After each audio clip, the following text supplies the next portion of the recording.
Assalamualaikum warahmatullahi wabarakatuh. Sampurasun.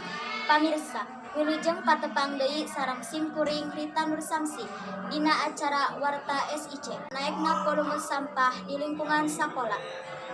Di zaman kiwari, Kak Maman seueur pisan anu nganggo bungkus, nganggo plastik, sareng anu sanesna. Contona jajanan barudak sapertos ciki, kaleueutan, sareng sajabana. Tapi seueur barudak anu tara miceun sampah kana tempatna, seseueurna anu miceun di mana-mana.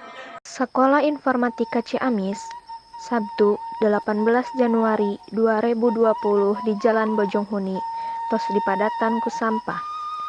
Sampah jajanan barudak teh entos aya di mana-mana. Sapertos ciki sareng urut kaleueutan ku barudak mah sok dipiceun di mana daek. Bakat kuloba teuing sampah di sakola SIC ku petugas sakola sareng ku murid piket eta sampah nasok dipiceun ke tempatna. Da saurna teh dina setiap tos pinuh eta sampah sok diduruk ku petugas sakola.